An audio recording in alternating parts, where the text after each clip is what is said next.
Welcome back to the online lecture series on quantum chemistry. Today we will discuss about variational theory. In our previous lecture, we have shown that multi-electron systems are not exactly solvable. So to get the energy value for that system, we have to resort to some approximate methods. So basically in this lecture, I will discuss about the approximate methods by which one can solve the Schrodinger equation for multi-electron system. We have already shown that for helium atom consisting of 2 electrons is not exactly solvable due to the presence of inter-electronic repulsion term. So here we will apply variational theory to calculate the energy of a multi-electron system.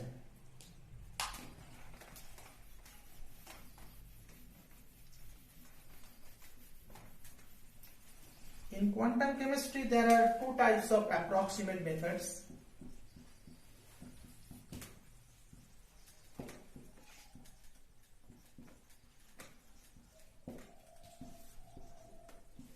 One is variational theory .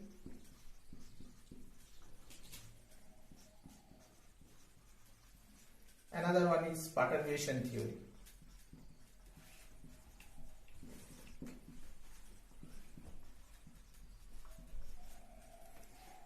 But as perturbation theory is outside the syllabus of our graduate level, so we will discuss mainly about the variational theory.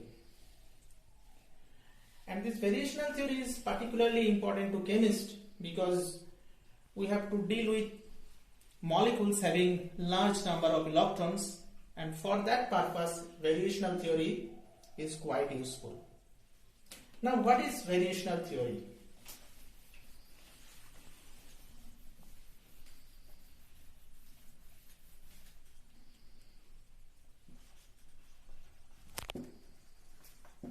Variational theory.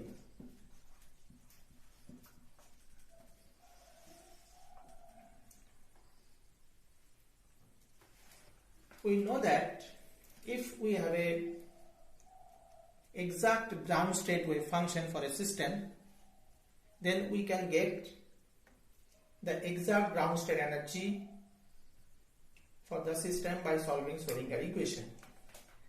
Let if psi 0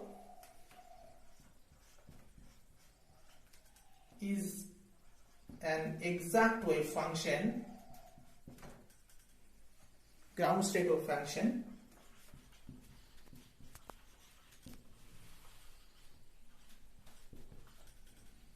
of a system, then by applying Schrodinger equation H operator psi 0, we can get the ground state energy E0.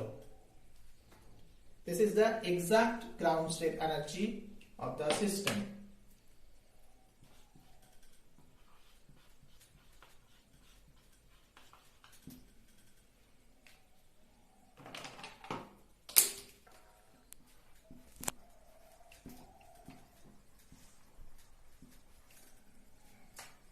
One can get E0 value very simply by integrating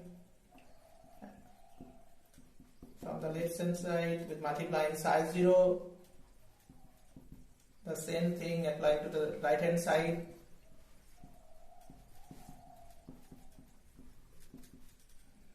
So one can get E0 like that, integration psi 0 star H operator psi 0 d tau by integration psi 0 star psi 0 d tau. So this is the exact ground state energy for the system. If one know the exact ground state wave function psi 0 for the system. But suppose we don't have the knowledge about the exact ground state wave function.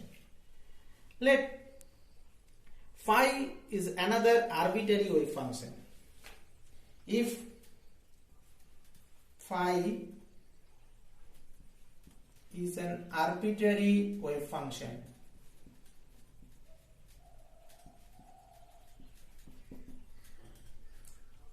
Then by applying Schrodinger equation, we can get the energy value E phi, and that will be integration phi star H operator phi d tau by integration phi star phi d tau. If phi is normalized, then the denominator term will be equal to 1. The variational theory says that for any arbitrary function, the obtained energy E phi will always be greater than the ground state energy E0. It's better to write greater than equal to, because when phi is equal to psi 0 becomes the exact ground state wave function, then the energy will be same for the two cases. Otherwise, for any arbitrary wave function, the obtained energy will be always higher than the expected ground state energy. This is variational theory. So variational theory mainly puts an upper bound to the energy. Now how one can proceed to get the energy for a particular system? What is the procedure or steps involved?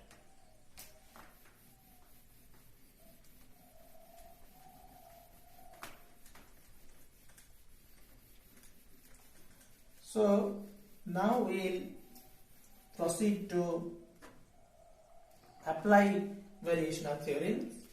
Before that, methodology. How variational theory works. There are many steps involved.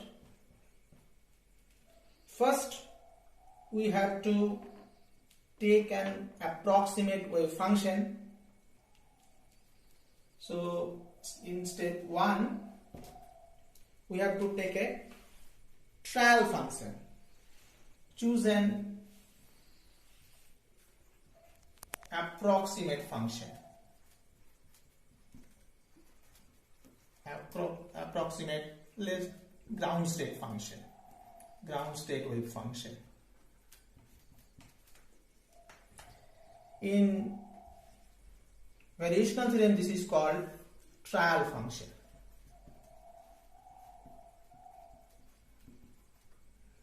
Such that phi is if it is our trial function, we can write it as e to the power minus alpha into r. How to choose a trial function? We have to choose such a function that obeys the boundary condition of that particular system. Now here alpha is the variational parameter. It is the variational parameter, and it is the most important thing. One can put more than one variational parameter like alpha, beta, gamma, etc. But for simplicity, here I have just put one variational parameter. Step number 2. Now we have to apply Schrodinger equation, taking this trial function to find the energy value. Find E phi. Already we know the expression E phi star H operator phi d tau by integration phi star phi d tau. Now, as our trial function contains a variational parameter alpha, that will go into the energy value also. So EQ will also contain alpha. That means EQ will be a function of alpha. Now we have to minimize the energy value with respect to alpha. Minimize, step number 3, minimize EQ, rather E phi, with respect to alpha. Putting the condition of minimum, d phi by d alpha is equal to 0, and that will give us the value of alpha. It will give the value of alpha. For this value of alpha, energy value is minimum. So now we will put this alpha value in the energy expression to get the minimum energy. Number 4, put the alpha value to get minimum energy, E minimum. So these are the steps involved in variational method. Now we will take some practical examples or other systems to calculate the energy of the system following variational procedure or variational method. Although we know that hydrogen atom systems is exactly solvable because of the presence of just one single electron, but here we will assume that if hydrogen atoms system is not exactly solvable, then how one can get the energy expression using the variational method? That means we will use variational method to get the ground state energy of hydrogen atom. Let the trial function be, suppose we choose a trial function like we have taken earlier, phi r is equal to e to the power minus alpha r. Suppose this is the trial function for hydrogen atom ground state. Now following the procedures of variational method, we can obtain the ground state energy of hydrogen atom. We know for hydrogen atom, Hamiltonian can be written as minus h cross square by 2m r square ddr r square ddr. This is the radial part, and in combination with it there will be potential energy part, square by 4 pi epsilon 0 r. So this is the Hamiltonian for hydrogen atom system. It can be simplified like that, minus h cross square by 2m. You can do the derivative. Ultimately it will come out as dy 2ir ddr plus dt d2 dr2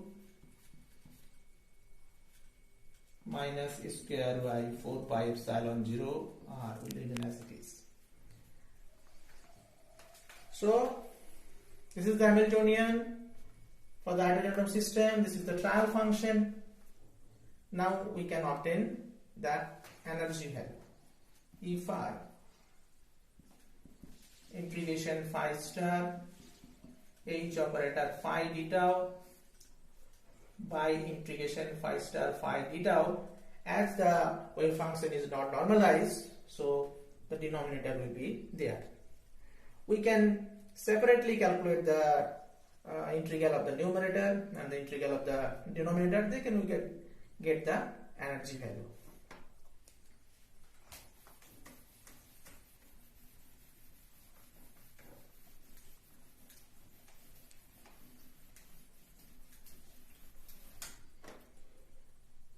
Now let's start with the integral of the numerator.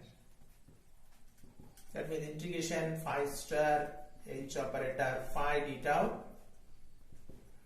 Now here d tau, that will be 4 pi r squared. Here we know that. So ultimately it will be 4 pi 0 to infinity. That is the radial limit. E to the power minus alpha r. This is the psi star. It doesn't have any special meaning. It does not contain any imaginary parts. It will be e to the power minus alpha r. Then the operator minus h cross square by 2m 2 by r ddr plus d2 dr2 minus square by 4 pi epsilon 0 r. This is the Hamiltonian, then the wave function phi, and then d tau. So it will be to the power minus alpha r, 4 pi already have taken it, r square dr. This is a simple integration. You can do it by yourself. Ultimately, one can get the expression like that: pi h cross square by 2m alpha square, 2m alpha rather, not alpha square. It will appear as 2m alpha minus square by 4 pi epsilon 0 alpha square. Do it the integration by yourself, taking it as an exercise for you. Now, similarly, one can calculate the integral of the denominator. Is basically the normalization part, phi star phi d tau. So it will be 4 pi, d tau will be 4 pi r square, that means 4 pi 0 to infinity e to the power phi star phi means phi square, so e to the power minus 2 alpha r square dr. By following the procedure of gamma function, one can calculate the integral and it will give a value of pi by alpha cube. So now we can estimate the E phi value. E phi will be pi h cross square by 2m alpha minus e square by 4 pi epsilon 0 alpha square. In the denominator will be pi by alpha cube. One can simplify it a bit.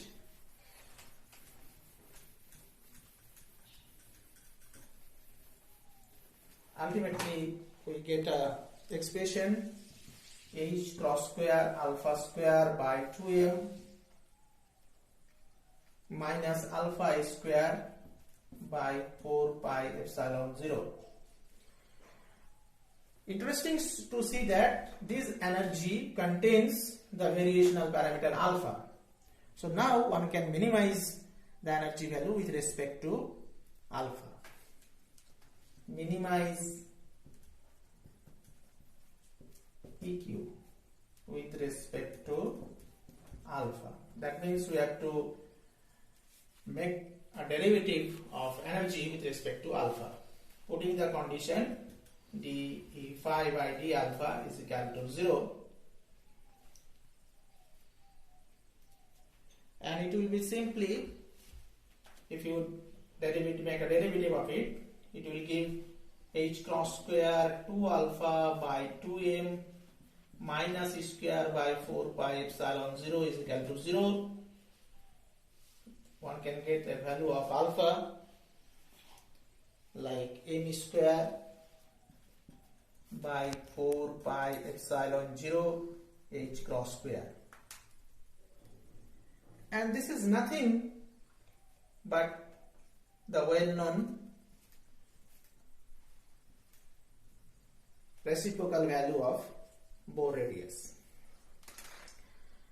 So following the procedures of minimization, one can get the value of alpha for which energy value is minimum.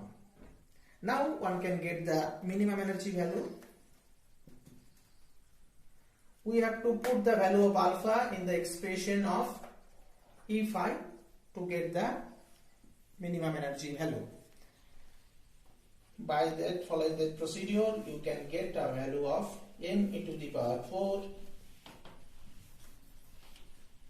by 8 epsilon 0 square by a square. This is nothing but exact hydrogen atom ground state energy. This is exact hydrogen atom ground state energy. So we have got the exact energy below because our trial function e to the power minus alpha r, we have taken the trial function as e to the power minus alpha r, and we got alpha is 1 by a0, then it becomes r by a0, and this is the exact ground state wave function for the hydrogen atom. For that reason we got the exact hydrogen atom ground state energy. But if one take another trial function that is not exactly like the hydrogen ground state wave function, then what will be the minimum energy value?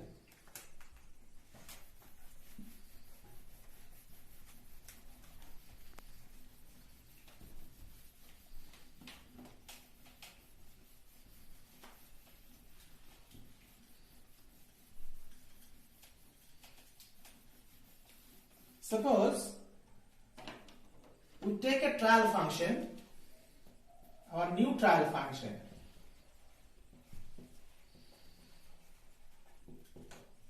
like that.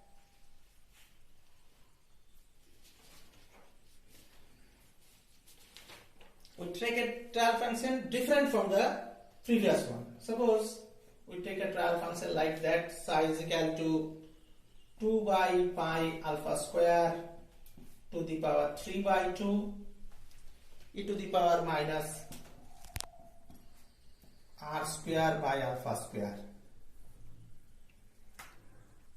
This is not a hydrogen ground state like wave function. This is basically a Gaussian type of wave function because here psi proportional to e to the power minus r square. So it's a Gaussian type of function. Now if we take it as a trial function, then what will be the outcome of energy for hydrogen atom ground state? Now to get the energy value, we can follow the procedures given before, but we can get the total energy in a different route also. We know the total energy E is summation of kinetic energy and potential energy. So by calculating the average of kinetic energy and the potential energy, one can get the total energy value.